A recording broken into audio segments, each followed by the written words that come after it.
ಸಭೆಯ ಬಳಿಕ ಎಚ್.ಡಿ. ಕುಮಾರಸ್ವಾಮಿ ಮಾತನಾಡಿದ್ದಾರೆ. NDA ಸಭೆಯ ಬಳಿಕ ಕೃಷಿ ಸಚಿವರು ಆಗ್ತೀರಿ ಅನ್ನುವಂಥದ್ದು ಕೃಷಿ ಯಾವ ಬೇಡಿಕೆನೂ ಚರ್ಚೆ ಆಗಿಲ್ಲ. ಇನ್ನು ಕ್ಯಾಬಿನೆಟ್ ಇಲ್ಲಿ ಯಾವುದು ಚರ್ಚೆ ಆಗಿಲ್ಲ. ನಂದೇನು ಬೇಡಿಕೆ ಇಲ್ಲ, ಯಾವುದು ಬೇಡಿಕೆ ಪ್ರಶ್ನೆ ಬಂದಿಲ್ಲ. ಸರ್, ನೀವು ಕೃಷಿ ಸಚಿವರು ಆಗ್ತೀರಿ ಅನ್ನುವಂಥದ್ದು ಕೃಷಿ ಯಾವ ಬೇಡಿಕೆನೂ ಚರ್ಚೆ ಆಗಿಲ್ಲ. ಇನ್ನು ಕ್ಯಾಬಿನೆಟ್ ಇಲ್ಲಿ ಯಾವುದು ಚರ್ಚೆ ಆಗಿಲ್ಲ.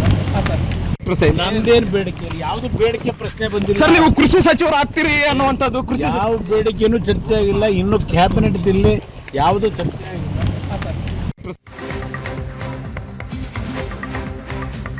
ಪತ್ರಕರ್ತರೆ ಹಿಂಗೆ ಇನ್ನು ಸರ್ಕಾರ ರಚನೆಗೆ ಆಹ್ವಾನ ಬರಬೇಕು, ಪ್ರಧಾನಮಂತ್ರಿಗಳ ಪ್ರಮಾಣ ವಚನ ಸ್ವೀಕರಿಸಬೇಕು, ಆಗಲೇ ಕ್ಯಾಬಿನೆಟ್ ಅಲ್ಲ ನಾವು ಪೋರ್ಟ್ಫೋಲಿಯೋನು ಹಂಚೋದಕ್ಕೆ ಹೊರಟ್ಬಿಟ್ಟಿದ್ದೀವಿ.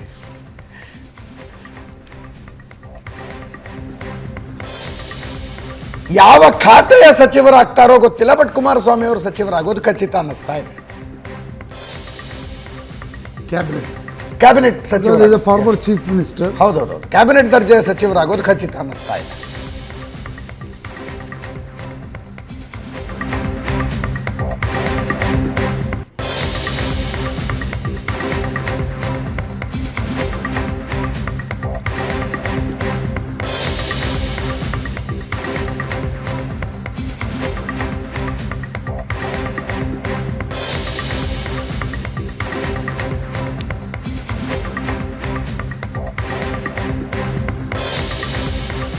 NDAನ ಮಿತ್ರ ಪಕ್ಷ ಬಿಜೆಪಿಗೆ ಮೆಜಾರಿಟಿ ಇಲ್ಲ. ಕರ್ನಾಟಕದಲ್ಲಿನ ಒಕ್ಕಲಿಗ ವೋಟ್ ಬ್ಯಾಂಕು ಎಲ್ಲ ಸೇರಿಸಿ ಲೆಕ್ಕ ಹಾಕಿದ್ರೆ ಕುಮಾರಸ್ವಾಮಿ ಅವರು ಕ್ಯಾಬಿನೆಟ್ ದರ್ಜೆಯ ಸಚಿವರಾಗೋದು ಖಚಿತ ಅನ್ನಿಸ್ತಾ ಇದೆ.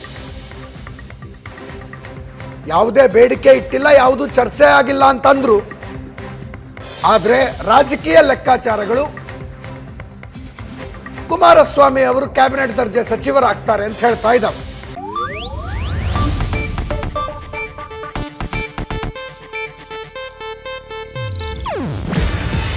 ಇದು ಏಷ್ಯಾನೆಟ್ ನ್ಯೂಸ್ ನೆಟ್ವರ್ಕ್ ಪ್ರಸ್ತುತಿ. ನೀವು ನೋಡ್ತಿದ್ದೀರಾ ಏಷ್ಯಾನೆಟ್ ಸುವರ್ಣ ನ್ಯೂಸ್.